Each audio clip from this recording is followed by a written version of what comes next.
Hi there, my name's Gary and welcome to what I suppose is a bona fide tutorial, but really it's more of an exploration for me because I've literally just got this expander module, as you can probably worked out from the title, for the Moskwa. I've only had it probably 3 or 4 days and I'm still sort of having a bit of a adventure with it, finding out what it does and so on. And I thought, you know, as part of the exploration, one of the reasons I kind of do these videos is also to help me sort of get under the hood a bit, because there's nothing better, I think, than explaining or understanding something than having to explain it, if that makes sense. In other words, your comprehension of something complex is enhanced or it's improved by having to explain it to someone else. So kind of that's what this is, but I just want to have a bit of fun as well. I'll probably put this up at the weekend so you can skip in and out. Obviously there'll be chapters.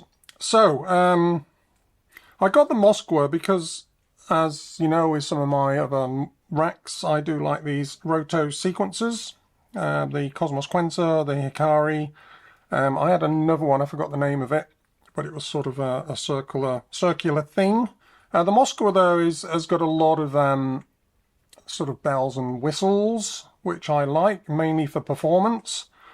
And, you know, it by itself, hopefully you can see that, it's got some nice CV control to change things. You can change the direction here.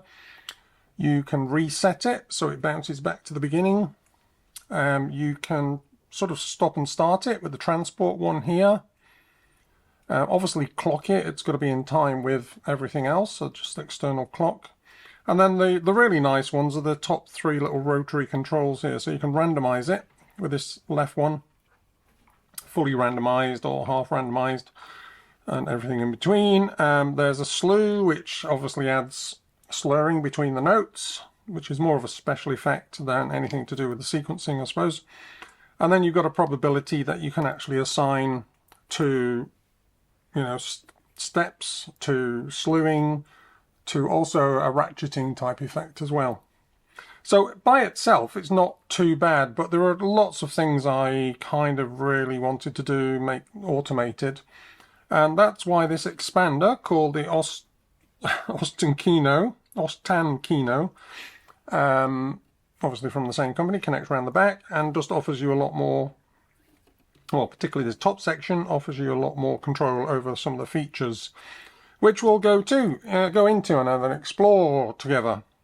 And then a really nice thing, which I think the Hikari had, but going in, was the ability to do step-by-step things. And this one is pretty straightforward. It just sends a trigger based on where the step is, and you can see it's in a circle as well, or some kind of oval. Reminds me a bit of what's the new one that's just come out, a new sort of roto sequencer. I don't remember the name, but Octone I think it is. Similar sort of design to that. So this expander is really in 2 halves. CV control, a little bit of a manual steppy thing. You can see when I press this, it holds it on a step. And sorry, I just got the phone there.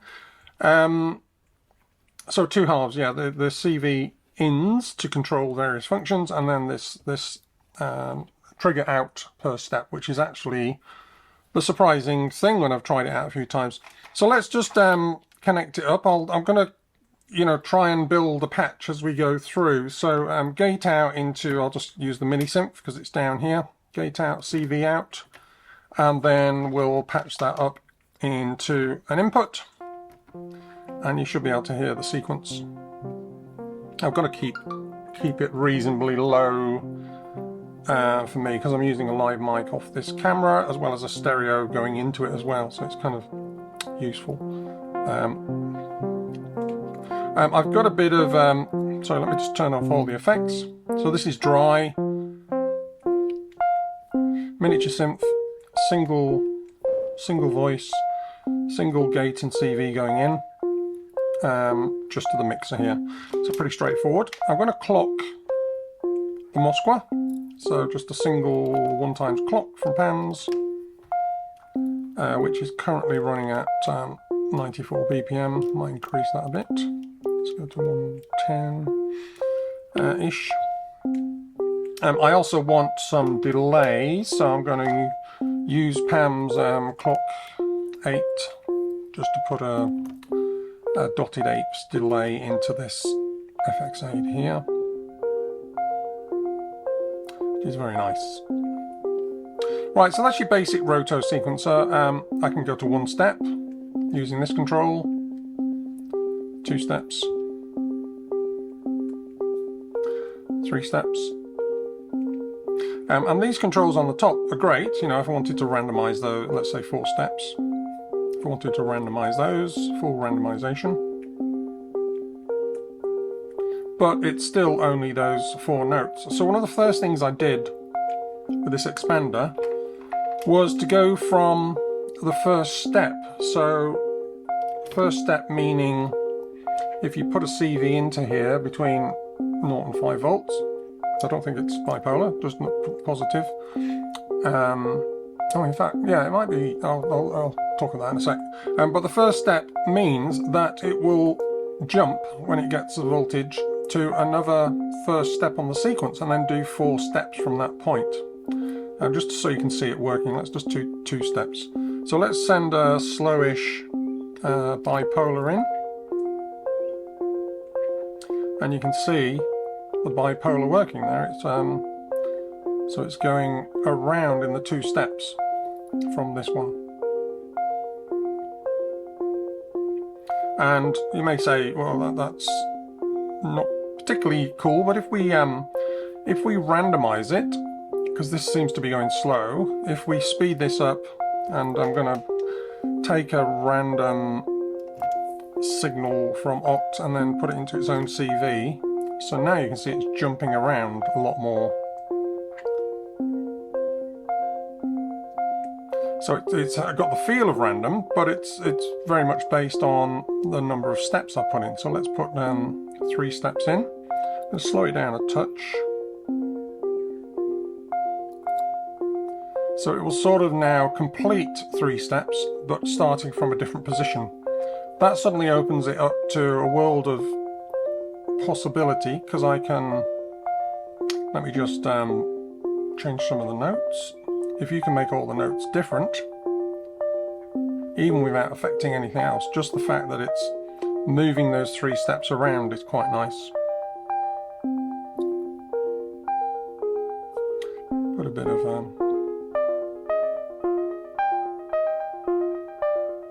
and obviously, as you've seen before, it doesn't have to be constant. I can, you know, take a sort of trigger, random trigger out and stop and start it.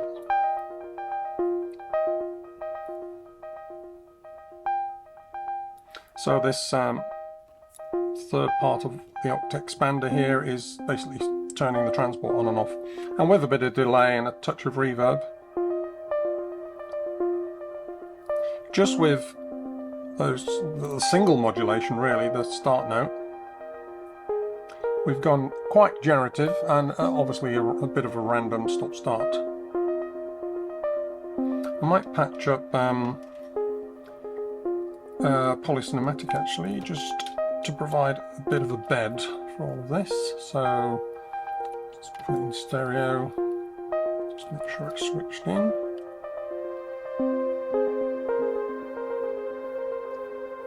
So that's me just triggering it manually.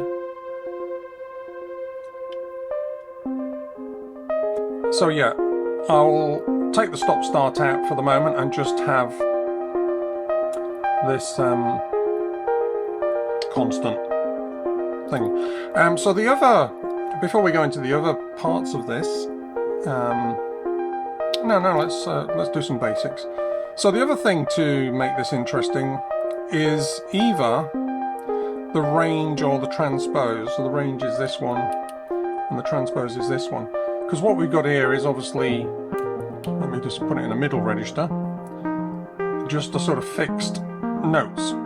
If we put a stepped LFO into either the range or the transpose, so I've got a stepped LFO on PAMS 5 here, just to show you.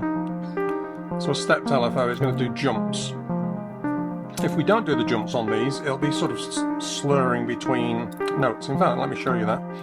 Let's just use a bipolar, which is a triangle. If I put that into the range, it doesn't sound too bad actually, but occasionally you're going to get those big jumps between notes if you know, they're an octave apart or something.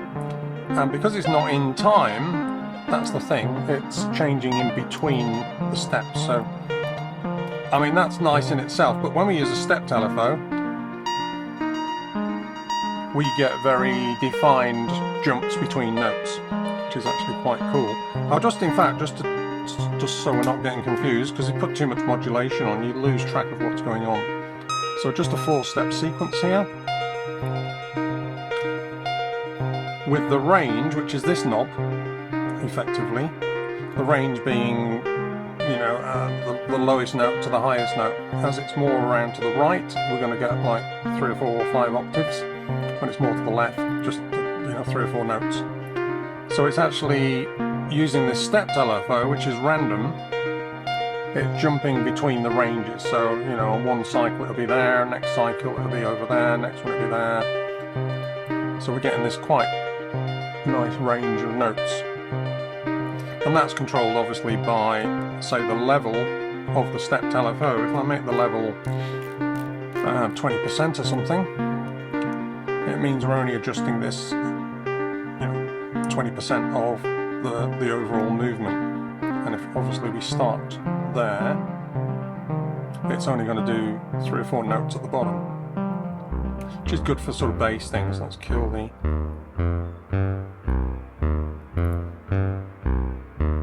If we increase the level of the stepped LFO going into the range, then let's go to 100%. It's going to be randomly jumping around from low notes to high notes. So I'll leave it set there for the moment. Range is good for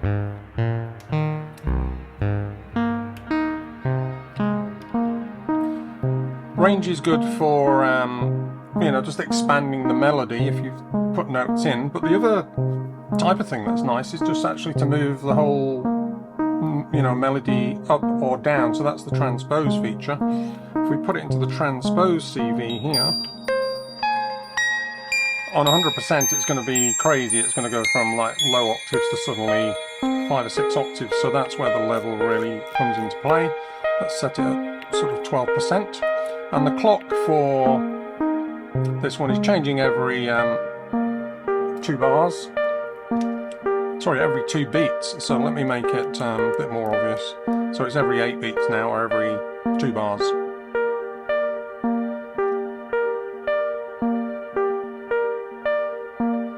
So we'll just wait for it to change. There we go. So now it's much more of a transpositional thing. Obviously I could mult the output of that, which I think I'll do just to show you, because that's what it is. I haven't done it any of this before really. It's just kind of no-brainer stuff. So I might just put that same stepped LFO note into like a constant unit, like the Godspeed, which I'll just have on a sine wave, just so we can hear the transposition thing taking effect.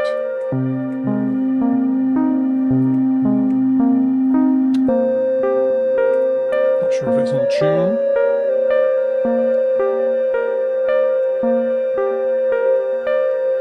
One way to make it in tune is just to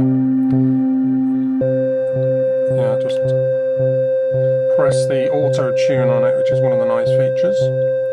What we're doing, we're going into transpose. So what we're hearing, that constant note. In fact, let's put it on a drony bass.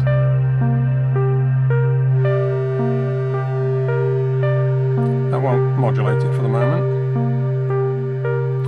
What we're hearing is actually the direct output from this stepped LFO. It's not the level's not changing that much. It's on 12%. Probability is on 100%, so it should be changing probably every 8 beats. Let's go a bit lower on the. There we go. So you can get quite a nice feel going pretty quickly, just using transpose and something a bit drony. I'm going to modulate the New Godspeed, just because it's really boring like that. Let's just use that one. Let's modulate the folding.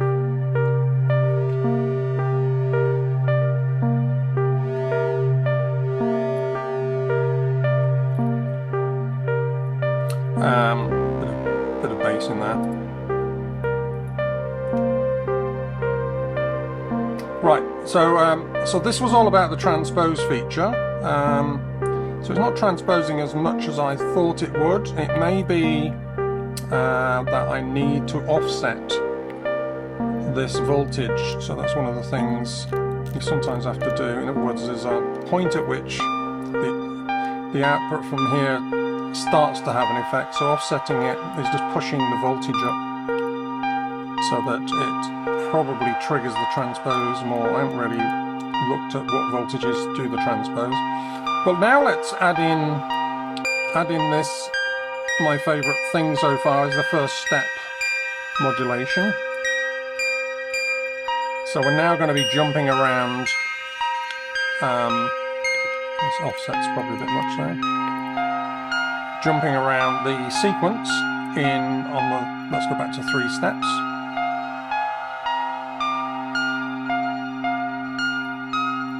I'm not sure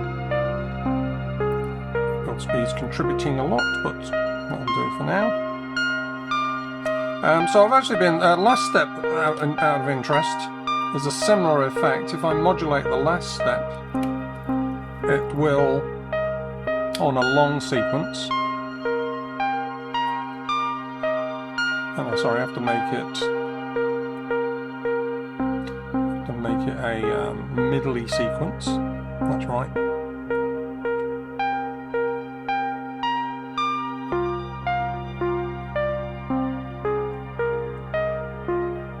I'm trying to remember what last step is in this context, actually. Oh, I think it actually, when the voltage is high enough, it will actually stay on whatever step it's on. So that's why we're getting these repeated notes like this one. So first step is more useful, in my view, to give a bit of variation to whatever step length you've got. If I'm going in 3s here.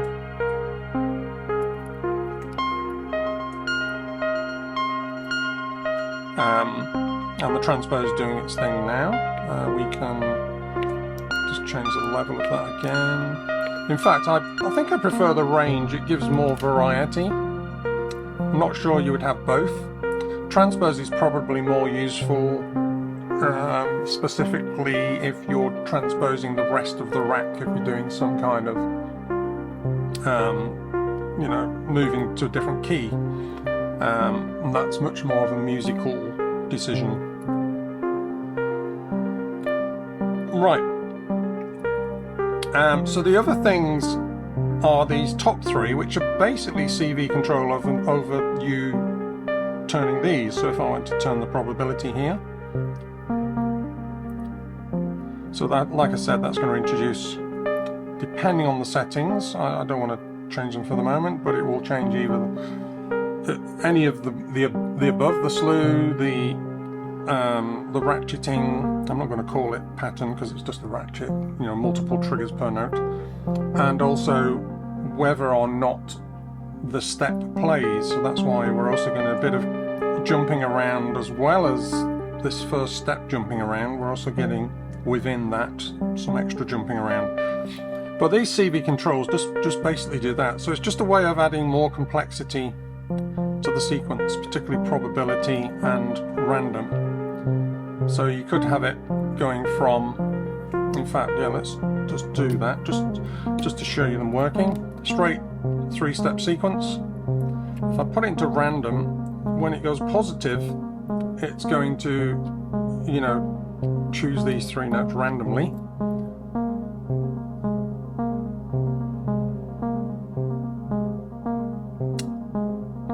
Do believe, so I think you need to actually have it up a bit already.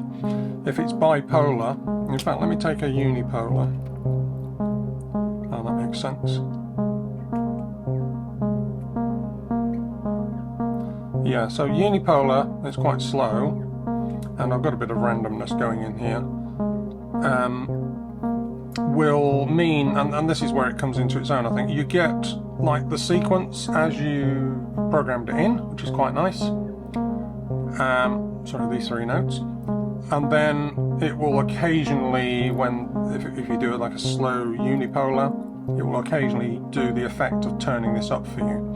So that way you get it slightly randomized, then it goes back to the uniform linear sequence again. So that has its place for sure. Perhaps not as nice as this first step thing, which pushes it around and gives the effect of it never being the same twice. This one, like I said, I'll put into range just to vary the notes up and down, and that should take us nicely on to this section, which is, like I said, one of the nice things of discoveries was actually using these to turn this particular part of the rack into a bit of a powerhouse in terms of you know, it feeding all the other modules. And what I mean by that is, for example, let's just take the first step here, which is a trigger out into, I've got a sort of kick drum thing set up on drums here. So let's just see what that's doing. I'm going to remove the first, I'm going to remove the modulation on the first step. So all we're hearing now is just this 3 thing.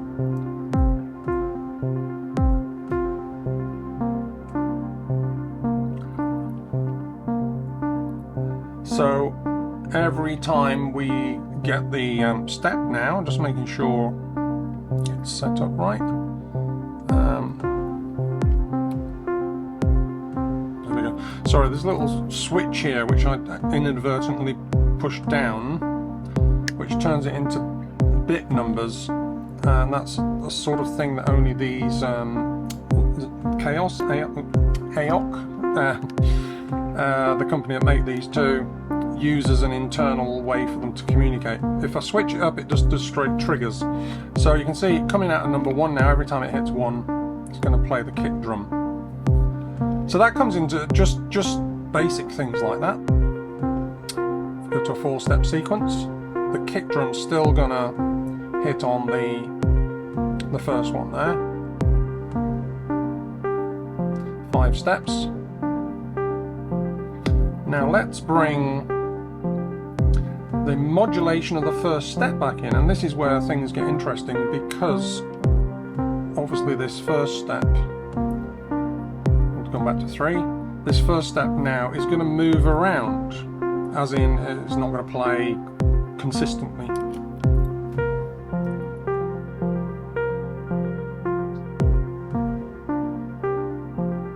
And that's where the beauty of this comes in, because you can create, you know, depending on the type of music you're doing, very slow, generative, or quite fast, you know, syncopated craziness. There goes the audio again for me. Sorry, I'll just wake up the computer. I should have turned the sleep off, but whatever.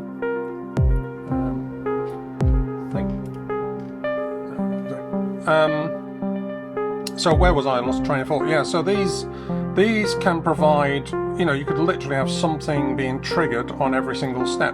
So we'll do a bit more of that. So one of them, for example, let's say on step 4, we're going to trigger the chords on polycinematic.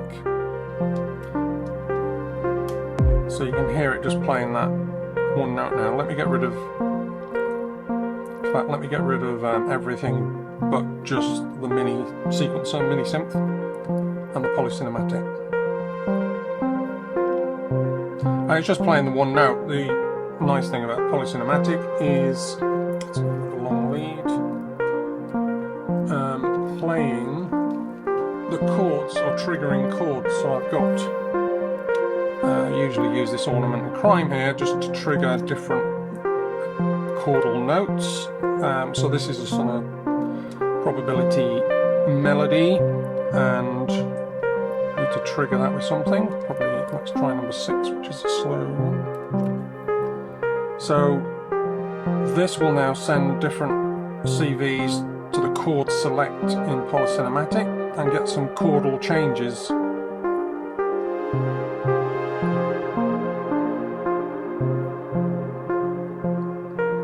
Just checking my, in fact, let's drop the octave.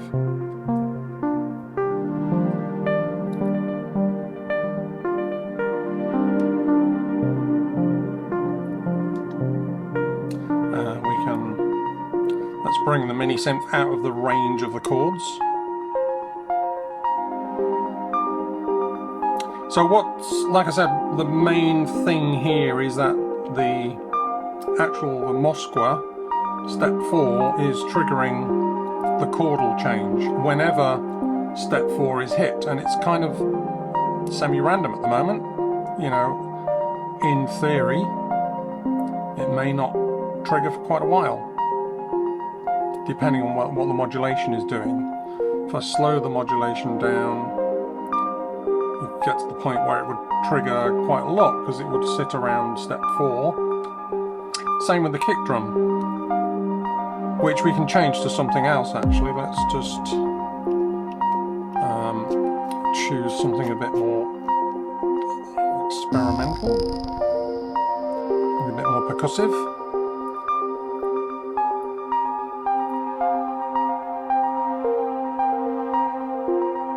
It's kind of hard because you have to wait for the trigger.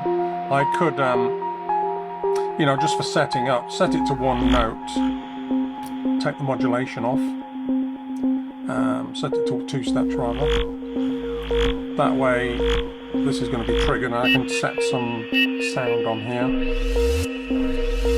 Got some nice samples.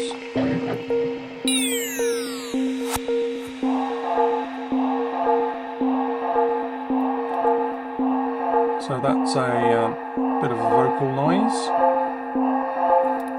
Not too much reverb there. Now let's go back to the more modulated world.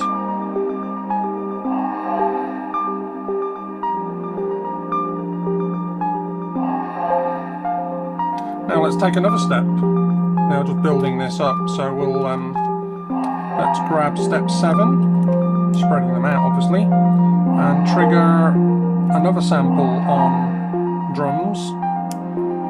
Just need to turn it up. Probably not that one. Turn that down a bit.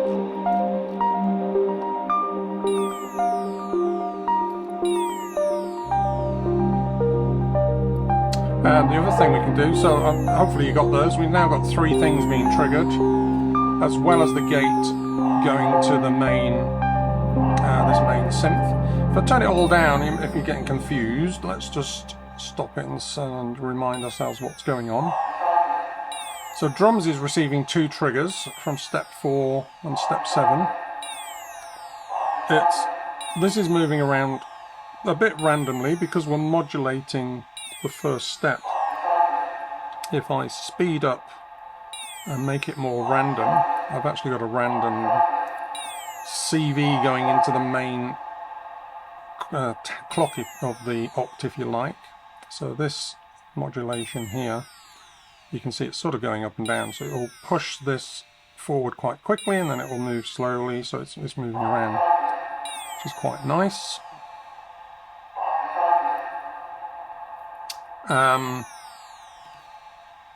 I can just tune up one of those. I might tune up the woman. That woman sample.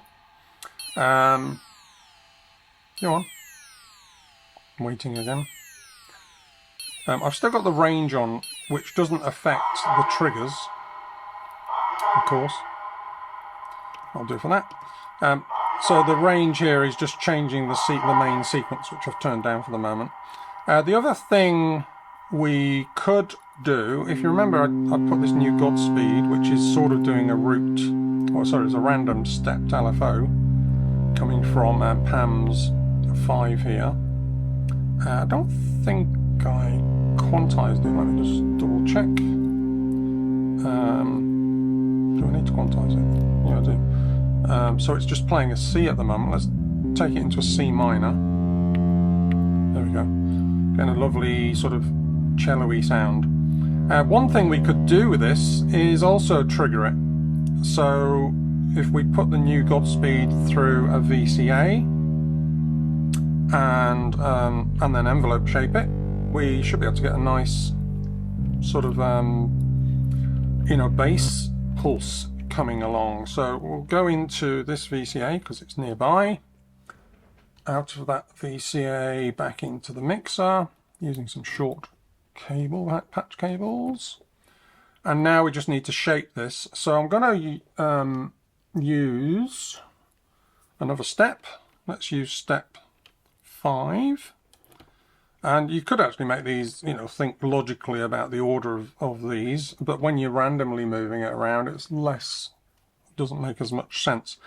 But anyway, so I'm going to trigger my favorite little shaper, the pip loop here. So you can see that's being triggered by step 5, and then I can just take that shape into this VCA. And now we should get, every time step 5 hits, it should release the new Godspeed note. So we're going to get a 5. Double check everything's working. CV. Oh, no, sorry, I was on the wrong one. I need to turn the CV up. So now we've got it. There we go. So it sounds a bit like a bass now. It's going through the delay mixer. I can make the attack less. So let's put it all together with that, see how we're doing.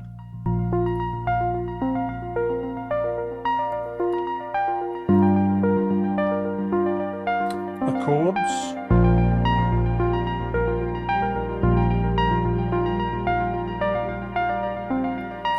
And then the 2 samples.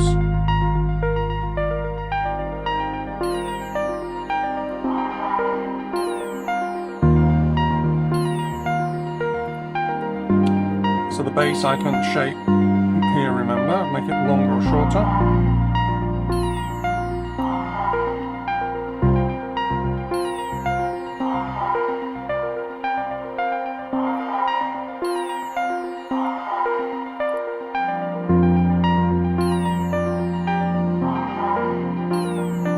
Just adding a octave into this sequence, so we get a bit of a bigger sequence.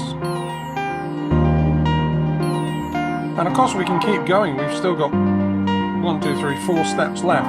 I could trigger drum 2, which has got some. Let's go into step 8. Trigger drum 2, and I'll choose some kind of sound.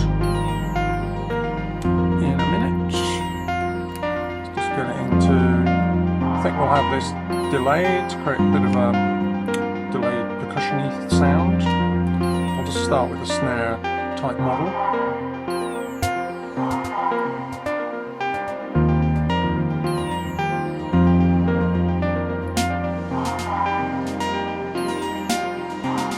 I'll pan it the other side to the other samples. Obviously all the sounds could be modulated. I don't want to get too much into that, but I'm just going to chuck a little bit of modulation onto the filter for this main sequence.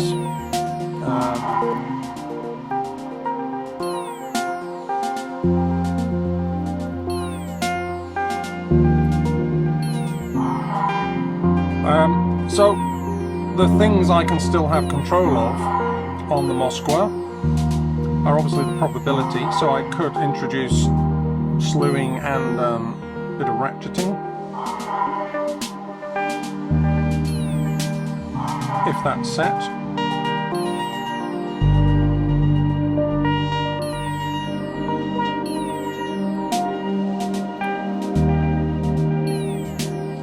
I think one of the issues with any of this is sort of keeping track excuse me, keeping track of what's triggering what, and having different coloured cables kind of helps, but it's pretty easy just to pick up the cable and go, right, step 8 is triggering drum 2. Not sure we've got anything decent on there yet.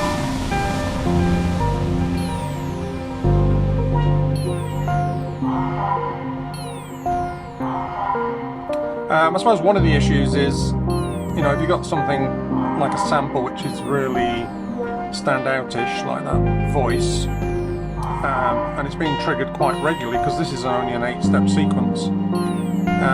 It's about obviously balancing it, but there's not really a way of avoiding one of the steps or making it less likely that one of these is going to happen just by modulating this first step. Let's try just 2 steps, see what happens. So I've done 2 steps here, and it will just move those 2 steps around the circle. Quite like that bass, it's got a certain interest to it. I'm trying to remember how it's... Oh, that's right, it has been triggered as well. I keep thinking the triggers going to some of these are from PAMS, but PAMS isn't doing a lot really, it's just controlling the echo and sending a pulse out to, a random LFO out to range. Everything else is coming from the expander itself. Of course we can keep going. What else could we have? We could have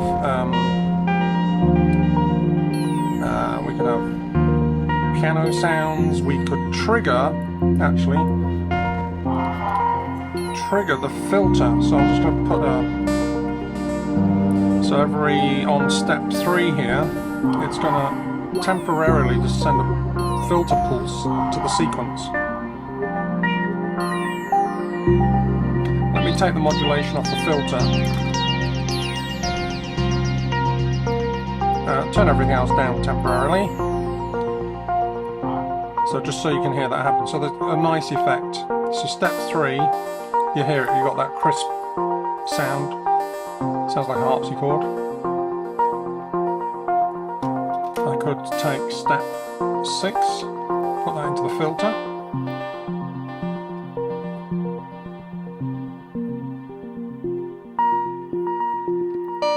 So keep an eye on step 3 and step 6. That's when we'll get a little boost in the filter of the main sequence. I could take step 6, put it into perhaps the folding on the bass sound, so that will just give it every now and then a little pulse. So let's listen to the Godspeed. It will be kind of a slappy sound, just there we go, that double thing. Whenever we get step 6 being hit.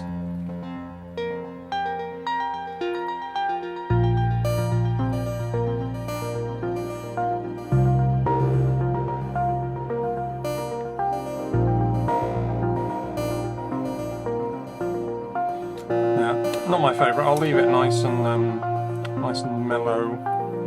That bass. What else did we have? Losing track now. Oh yeah, that drum. We haven't kind of settled on a nice sound for that one. Go for that a bit higher.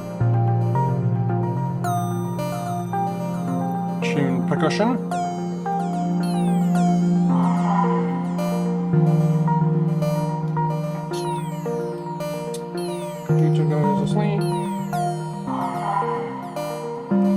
Right, I think you get the idea. Obviously we can go much heavier with all of this. Well, I say drum heavier, I mean you know, more traditional drum and bass from this position. For example, we've got trigger 1 going into this. So I'm going to take off the modulation for the range. I'm going to go to a 4-step just to show you it in, you know, in principle. So step 1 is going to trigger a kick drum from drums. So I just need to find a kick drum. So every step 1, every step 2. No, every step 3, sorry, I'm going to have like a hi-hatty sound. So I'm going to take this one out. So step 3, go to that other trigger, and then just find something a bit more traditional drummy. Turn it up a bit. So these are being triggered from here, and the we could probably add something on 4. Let's take into drum 2. Let's go from step 4 and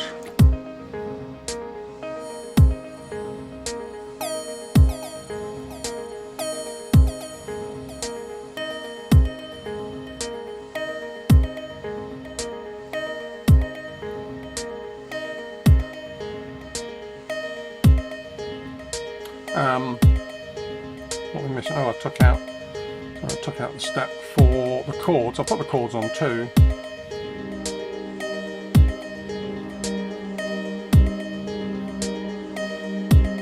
Just tune drum 2.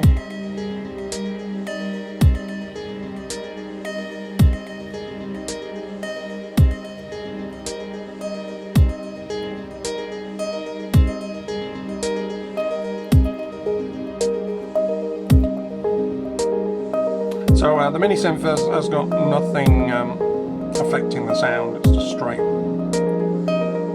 sort of square sine wave mix at the moment. Right, so that's very traditional, and obviously we can up the tempo on pans. Let's just go to, and it'll all stay in time. Let's go to like a ridiculous 140.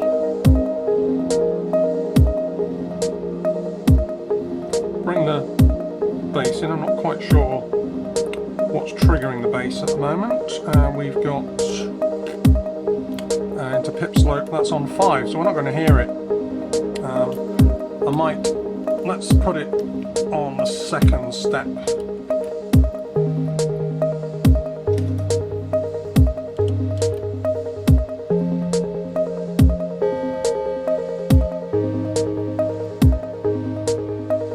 So there's a mixture there, obviously, you know, everything's coming from this little circle here.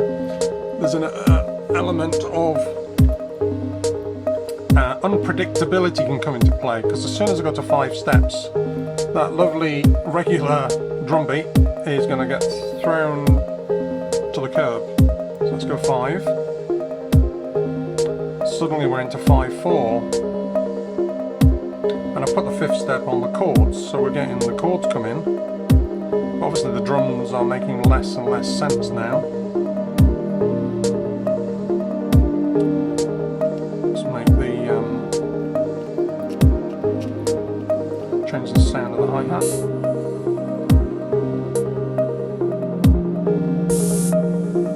I'll do. I mean, it's interesting that, you know, you can do this. Go to 6 steps. It sounds like it's developing because the main sequence is getting more complex. The drums though are sort of just doing less and less because they're not being triggered. Potentially you could mult the kick drum. In fact, we can do that really easily. Just use a simple mult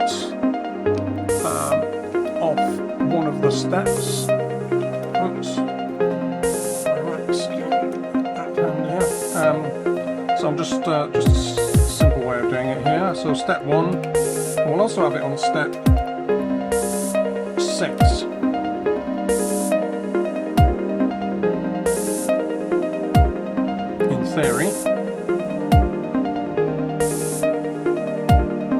not doing 1, it's 1 and 6.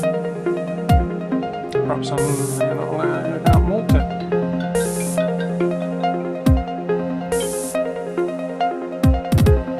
Okay, have to look into that. It may be that the trailing edge of the step is not allowing that. But what will get interesting now is going back to our modulation. If we modulate the last step, for example, we're going to get random drums and sequence, and this is where things kind of get interesting. Let's go to first step on a 3-step. So there's going to be a section over here 6, 7 and 8 when nothing's happening, but when it goes into the others we're going to get a lot more interesting stuff happening. I could take step 3 and move it over. Let's just make that a bit longer.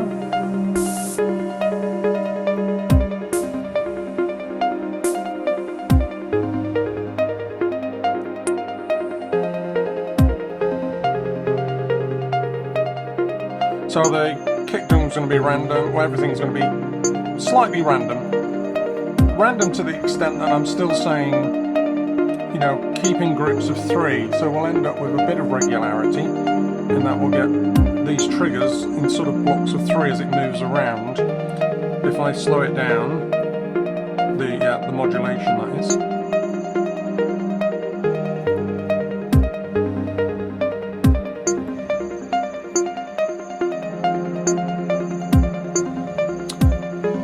So obviously hours and hours of fun.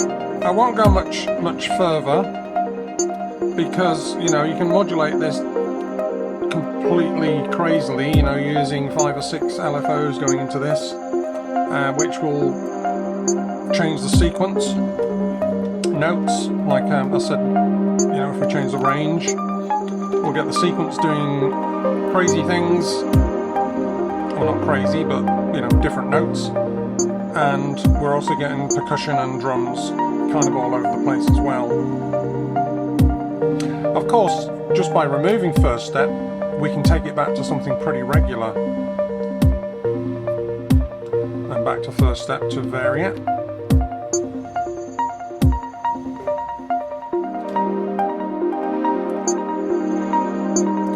And then out again. But yeah, so it's going to be fun. I'll probably obviously do a piece using this. I've noticed it works really well with generative things when all of these 8 steps are just throwing these really interesting sort of slightly random triggers to all different things. And yeah, hopefully that was useful. If you've got something like the Mosque where you're thinking of getting this expander, or hopefully just a little bit of theory on you know, the modulation aspects of this. So thanks for that. See you soon.